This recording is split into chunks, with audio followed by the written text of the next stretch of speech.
Sayın Atağatan YouTube kanalımızın izleyenleri, Türkmenistan gündemi haber bültenimize hoş geldiniz. Bültenimizdeki haber başlıkları: Türkmenistan ile Rusya gaz işbirliği potansiyelini arttıracak. Türkmenistan, Türkiye'ye insani yardım gönderdi. Türkmenistan, yurt dışına 104 bin ton domates ihraç etti. Ve son olarak Rusya doğal gazı Türkmenistan üzerinden diğer ülkelere gönderecek. İlk haberimiz, Türkmenistan ile Rusya gaz işbirliği potansiyelini arttıracak. Türkmenistan Devlet Başkanı Serdar Berdimuhamedov, Rus şirketi Gazprom'un yönetim kurulu başkanı Alexey Miller'i kabul etti. Görüşme sırasında Miller, Rusya Federasyonu'nun en büyük enerji şirketinin Türkmenistan ile karşılıklı yarar sağlayan işbirliğine olan ilgisini dile getirdi. Toplantıda belirtildiği üzere çok yönlü Türkmen-Rus işbirliğinde önemli bir yer tutan, ciddi bir potansiyelin bulunduğu ve büyük bir tecrübenin biriktiği enerji sektöründe işbirliğinin geliştirilmesine önem verildiği ifade edildi. Rus şirketi Gazprom'un Türkmenistan'ın uzun vadeli ortağı olduğu kaydedildi.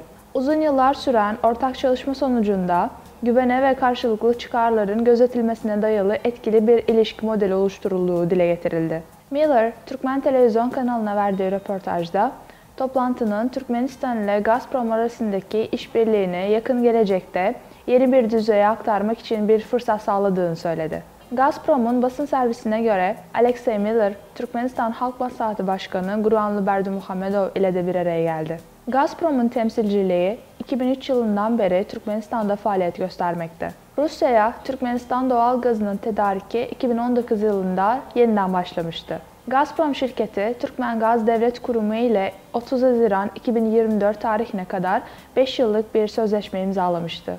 Türkmenistan, Türkiye'ye insani yardım gönderdi.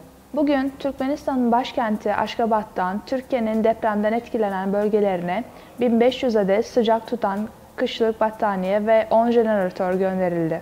Türkiye'nin Aşgabat Büyükelçisi Togan Oral, Twitter sayfasından yaptığı açıklamasında, deprem felaketzedeleri için Türkmenistan Milli Sendikalar Merkezi ile Türkmenistan'da faaliyet gösteren Türk şirketleri ve çalışanları tarafından bağışlanan 10 jeneratör ve 1500 battaniyeyi Türk Hava Yolları uçağı ile gönderdiğini belirtti. 14 Şubat'ta Aşgabat'taki Türk Büyükelçiliği, merkezi Kahramanmaraş'ta olan depremde etkilenen depremzedeler için yardım toplamak amacıyla bir kampanya başlatmıştı. Bu kampanya kapsamında kışlık battaniye bağışı gerçekleştirilmektedir. Bunun sonucunda daha önce de 4000'den fazla battaniyeyi Türkiye'ye deprem bölgesine ulaştırıldı. Büyükelçi Togan Oral, Türkmenistan'daki Türk firmalarına, çalışanlarına, vatandaşlarımıza ve Türkmenistan Kadın Sendikaları Merkezi'ne şükranlarımı sunuyorum diye Twitter sayfasında paylaştı. Türkmenistan yurt dışına 104 bin ton domates ihraç etti. Türkmenistan 2022 yılında Rusya ve diğer ülkelere 104 bin ton domates ihraç etti. Türkmenistan Sanayiciler ve Girişimciler Birliği'nden yerel basına yapılan açıklamada, Türkmenistan'ın Rusya Federasyonu'ndaki en büyük 4 sera domates tedarikçisi arasına girdiği belirtildi. Türkmenistan domatesleri 2020 yılında Tacikistan piyasasına gönderilmeye başlanmıştı ve şimdi Tacikistan'da Türkmenistan'da üretilen domateslerin en büyük tedarikçisi konumunda. Entegre bir bilgi sistemi yardımıyla Türkmenistan Devlet Gümrük Servisi tarafından yönetilen ihraç mallarının elektronik kaydı, malların yabancı tüketicilere derhal gönderilmesine yardımcı oluyor. Gıda ürünlerinin çoğu artık özel çiftçiler ve ticari yapılar tarafından yetiştirilmekte. Türkmenistan'da 710 hektarlık sera alanı, domates dahil olmak üzere sera sebzelerinin yetiştirilmesi için tahsis edilmiştir. Sebze seraları toplu olarak inşa edilmeye devam ediliyor. Seralarda çeşitli sebzeler yetiştirilmekte ve domatesin birçok çeşidi üretilerek yurt dışına ihraç edilmektedir. Ve son olarak Rusya doğal gazı Türkmenistan üzerinden diğer ülkelere gönderecek.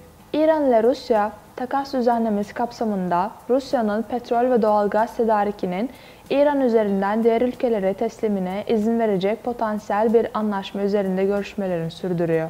İran, Mehr Ajansı'nın haberine göre Moskova'da gazetecilere açıklamada bulunan Rusya Başbakan Yardımcısı Alexander Novak, İran ile Rusya arasında olası bir petrol ve doğal gaz takas anlaşmasını umut verici bir proje olarak nitelendirdi.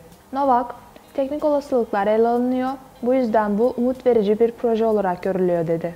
Daha önce anlaşmanın ilk aşamasının Rusya'nın İran'a 10 milyar metreküp doğalgaz ve 5 milyon metrik ton petrol teklif etmesine izin verebileceği belirtilmişti. İran, benzer bir düzenleme kapsamında şu anda Kuzeydoğu'da tüketim için Türkmenistan'dan doğal gaz ithal ederken, Kuzeybatı'da Azerbaycan'a kendi arzını sağlıyor. İran ile Rusya arasında bir takas anlaşmasına ilişkin müzakereler, Rusya'nın Avrupa'ya gaz ihracatının azalmasının ardından 2022'nin başlarında yeni bir ivme kazanmıştı.